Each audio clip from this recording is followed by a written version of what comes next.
हृदय की क्रियाविधि को समझने के लिए सबसे पहले हम ये देखते हैं कि जो मनुष्य का हृदय है वो 4 कक्षों में बटा हुआ होता है। 4 कक्षों में जो ऊपर के 2 कक्ष होते हैं उन्हें अलिंद कहा जाता है और जो नीचे के 2 कक्ष होते हैं उन्हें निलय कहा जाता है। अब जो ये हृदय मनुष्य का जो हृदय होता है उसके ठीक बीच में एक विभाजक दीवार होती है, मांसपेशीय दीवार होती है। ये विभाजक दीवार हृदय के बाएं भाग और दाएं भाग को अलग करती है। अब इसमें जो मैं ये मेरा दायां हाथ है, मैंने इस तरह बायां भाग लिखा हुआ है। इसका मतलब ये है कि हम जो ये हृदय होते हैं हम अपने मनुष्य के शरीर में जिस तरह से हृदय स्थित होता है उस तरह से लेते हैं। तो इसमें इधर हृदय का बायां भाग है, इधर हृदय का दायां भाग है।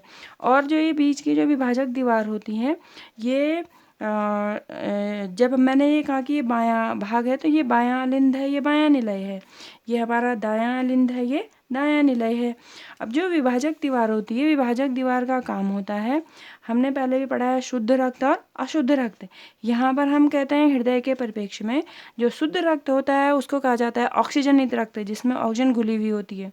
और जो अशुद्ध रक्त होता है उसको कहा जाता है विऑक्सीजनित रक्त। इसमें जो हमारा हृदय है उसमें सबसे पहले यहाँ पर जो रक्त आता है, जिसको ये लाल निशान से दिखाया गया है, ये रक्त हमारी फुफ्फुस सिरा से आता है। फुफ्फुस सिरा को पल्मोनरी सिरा भी कहा जाता है। फुफ्फुस सिरा हमारी फेफड़ों से आती है। फेफड़ों से उस रक्त में ऑक्सीजन आता है, तो ये ऑक्सीजनित रक्त है। ऑक्सीजनित रक्त पहले बाएं अलिंद में भरता है, बाएं अलिंद से वो हमारे बाएं निलय में आता है। तो जो ये रास्ता है यहाँ पर, जैसे ही वो बाएं अलिंद से बाएं निलय में प्रवेश करता है तो यहाँ पर बाल्ब होते हैं। ये बाल्ब इस रक्त को वापस जाने से रोकता है। जब हृदय पूरा का पूरा निलय में प्रवेश कर जाता है तो वो उसको अलिंद में जाने से रोकता है। जैसे ही रक्त निलय में आता है, बाएं निलय में आता है, यहाँ से वो हमारे सारे शरीर को भेज दिया जाता है। और सारे शरीर को जिससे भेजा जाता है उसको महाधमनी कहा जाता है। इसमें जो हमारा निलय होता है उसकी जो दीवार होती है वो अलिंद की अपेक्षा मोटी होती है, क्योंकि निलय को हमारे सारे शरीर में रक्त को पंप करना होता है। इसलिए इसकी मांसपेशियां जितनी ज़्यादा मजबूत होंगी वो उतनी ज़्यादा अच्छी तरह से रक्त को पंप कर सकता है। वास्तव में जो हमारा पूरा हृदय है वो एक पेशीय संरचना है। अब यहाँ पर पल्मोनरी सिरा से ऑक्सीजनित रक्त अलिंद में आता है, बाएं अलिंद में आता है, बाएं अलिंद से बाएं निलय में जाता है और बाएं निलय से वो महाधमनी के द्वारा पूरे शरीर में भेज दिया जाता है। अब आपको पता है जब ऑक्सीजनित रक्त पूरे शरीर में जाता है तो शरीर में इस ऑक्सीजन की सहायता से भोजन का दहन होता है, वहाँ पर ऊर्जा का निर्माण होता है और कार्बन डाइऑक्साइड का निर्माण होता है। अब वो कार्बन डाइऑक्साइड युक्त जो रक्त होता है वो यहाँ महाशिरा से हमारे दाएं अलिंद में आता है। ये महाशिरा सारे शरीर से विऑक्सीजनित रक्त को दाएं निलय अलिंद में लाती है। दाएं अलिंद से ये हमारे फिर दाएं निलय में आता है और दाएं निलय से ये हमारे पल्मोनरी धमनी के द्वारा फिर से पल्मोनरी धमनी यानी फुफ्फुस धमनी के द्वारा ये हमारे फेफड़ों में चला जाता है। तो यहाँ विऑक्सीजनित रक्त आता है और ये हमारे फेफड़ों में भेज दिया जाता है। यहाँ पर बच्चों हमने एक चीज़ ध्यान देना है, यहाँ पर धमनी और जो शिरा होती है, हमने पहले पढ़ा था कि जो धमनी है वो उसमें शुद्ध रक्त होता है और जो शिरा होती है उसमें अशुद्ध रक्त होता है। किंतु जो धमनी और शिराओं का जो नामांकन किया जाता है वो हृदय के अनुसार किया जाता है। वे रक्त वाहिनियाँ जो हृदय से रक्त को ले जाती हैं वो धमनियाँ कहलाती हैं और जो हृदय में रक्त लाती हैं वो शिराएँ कहलाती हैं। इसलिए यहाँ पर जो ऑक्सीजनित रक्त लाती है उसको पल्मोनरी शिरा नाम दिया जाता है, क्योंकि ये हृदय में आ रही है।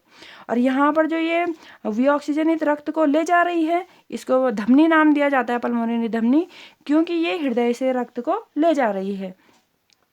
तो इस तरह से आप इसमें देखते हैं जो हृदय की क्रियाविधि है, इसमें आप देखते हैं कि जब रक्त हमारे अलिंद से निलय में प्रवेश करता है यहाँ भी बाल्ब लगे हुए होते हैं, और जब निलय से फेफड़ों में या निलय से बाकी शरीर में प्रवेश करता है तो यहाँ भी बाल्ब लगे हुए होते हैं, ताकि वो रक्त फिर वापस विपरीत दिशा में ना आ जाए। इसके अतिरिक्त आप देख रहे हैं बच्चों, हृदय में जो रक्त होता है वो 2 बार प्रवेश करता है। पहली बार फेफड़ों से या हमारे फुफ्फुस से ऑक्सीजनित रक्त प्रवेश करता है, वो यहाँ से शरीर में भेजा जाता है।